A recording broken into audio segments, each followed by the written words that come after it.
Barbabel, Vice President of Human Resources here at Heart of the Rockies Regional Medical Center.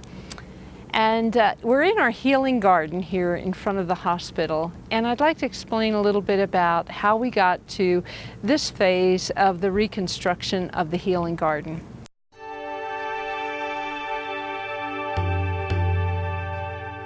Last summer we took a look at the healing garden, and we re-examined our first thoughts of why we needed the healing garden and what it was to provide here at the hospital. So we began to explore ideas of redesign. And one of the first things we did was talk to our local garden club. And they're very busy folks, and they really didn't have too much time to dedicate to helping us redesign it.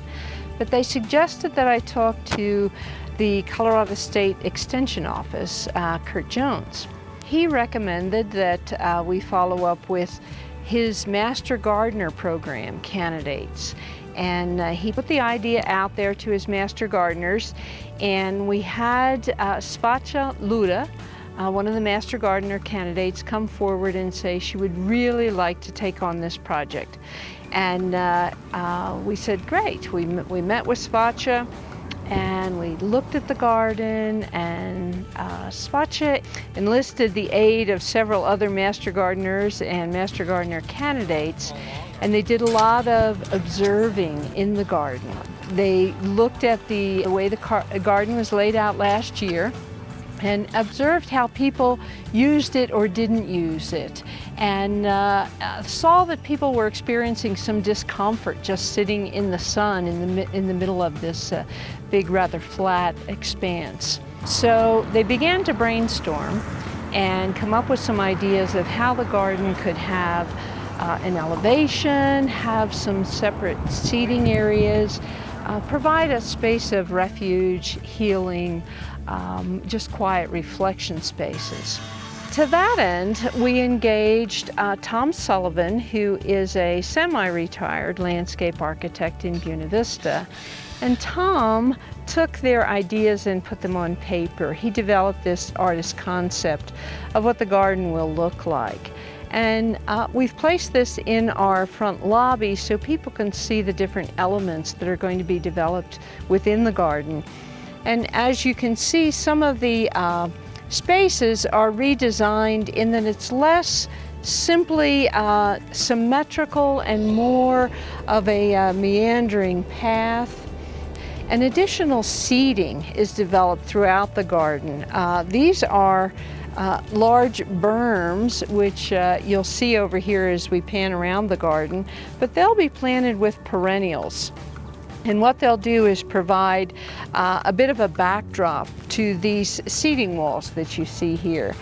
We've also incorporated an area over here with the two large sandstone rocks that are very decorative, and that will provide sort of a private nook over there. One of the other features that was important is we found that drainage off our roof in this corner behind me was not channeled quite properly, and it was flooding the area here in front and really destroying those plants that were not particularly water hardy plants.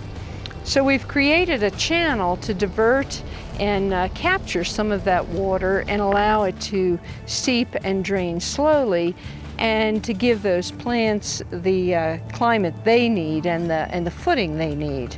Another feature that you'll see on the drawing are two shade structures, or pergolas, and there'll be one here behind me, and there's one on the other side of the garden as you come into the ER area. So that'll provide some shaded area, particularly as the vines grow on those. The seating wall, you'll see that there's a round seating wall around our fountain, and that will have flagstone on the top when that's finished. And inside that we'll have three custom-made tile benches. The tiles are made in a floral pattern, and they're designed and made by Chris Selby of Buena Vista and Arizona. There is a perimeter fence.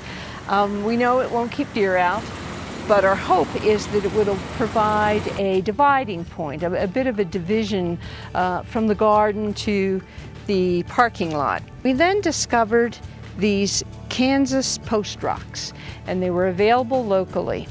And Kansas post rocks are farmed or mined from limestone in southwest Kansas and last years and years and years and are used as fence posts there.